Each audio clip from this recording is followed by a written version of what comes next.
Hello, good afternoon. I'm Jonathan Bullock. I'm an existing Brexit Party MEP and obviously part of the EFDD group, and was re-elected along with the other 29 Brexit MEPs, led by Nigel Farage, which will be here later on in Brussels. And I think we're the largest political party group who will be here.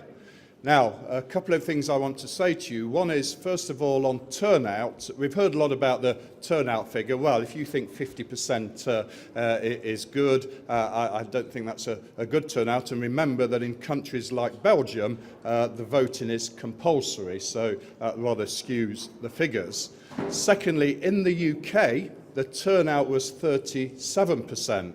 Now, given that there's meant to be all this desire to stay in the EU and overturn the result and have the people have a say, then only 37% turned out, of which, of course, a good many were those voting who support leaving the EU. And, of course, we in the Brexit Party won that election. In terms of here, we want to see more power go back to the nation state. It's the concept of democracy, demos and Croatian. It's about people and the rule of the people. And this is not a democratic organisation. It's still the only political democracy, so-called democracy in Parliament, where you cannot initiate legislation. It's bizarre.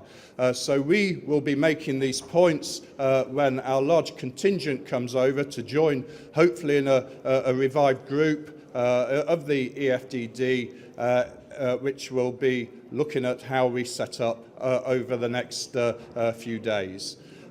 We'd also like to say that we wish the EU well. We want to leave on October the 31st.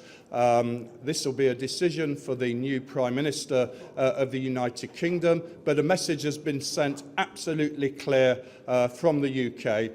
That is that unless you leave, and leave means probably on World Trade Organization rules, or at least a free trade deal, but there doesn't seem to be any sign of the EU budging on that, then unless we do leave on October the 31st, then I believe that the Brexit Party will be in a position to win many seats in any general election which will be forthcoming. Can I say that it's been a very interesting past few weeks in the UK, and those who for many almost years have kept quiet since the referendum were able to speak last week, and they spoke powerfully, and they spoke with a voice which put Nigel Farage's Brexit Party at the top again. Thank you very much. Questions? Adam? Hi, it's Adam Fleming from the BBC. Will the Brexit Party be having any say or influence whatsoever in the selection of the President of the European Commission, or are you kind of just giving up any influence on that? And could you just give us an update on the negotiations about your group? Which different new parties are you speaking to? Will there be a new name, and who's going to be the leader? Well, the latter part first. That's very much in the hands of Nigel Farage as leader. I'm not going to speculate at this stage on it because people are still coming to terms with who's in, who's out, what parties and countries are there. So that will be something for a later stage, which I'm sure Nigel Farage will be making comments on.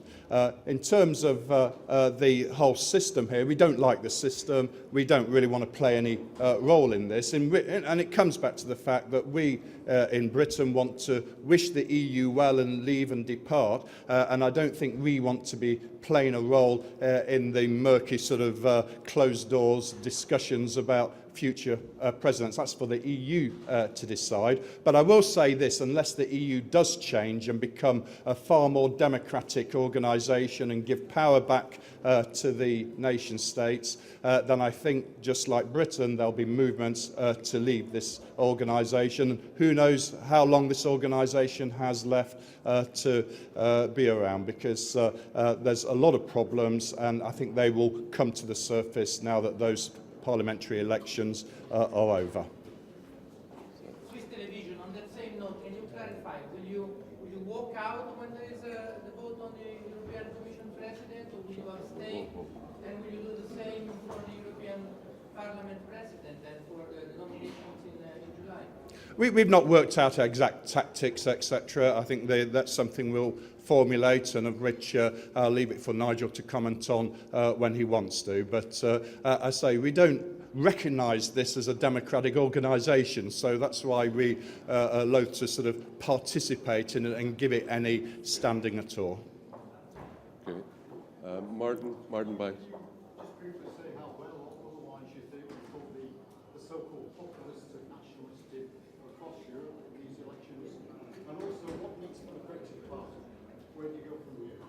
Well, again, tackling that last question first, I think the key thing for the Brexit Party back in the UK will be the Peterborough by-election. I think we've got a chance there. It's always very difficult starting from scratch in any constituency and everything, but that's certainly the next thing for the Brexit Party in the UK. I think across the reason there's a lot more populism, nationalism, etc. around the country is because this organisation has failed. Now, those populist and nationalist parties come in all shapes and sizes, and there's some we profoundly disagree with, others who we might be able to do business with. But again, that's for others to decide as time goes by. But I would say that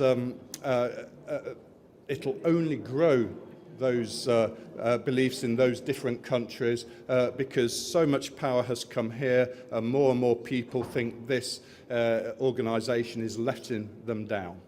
Okay, thank you very much. Thank you. Thank you.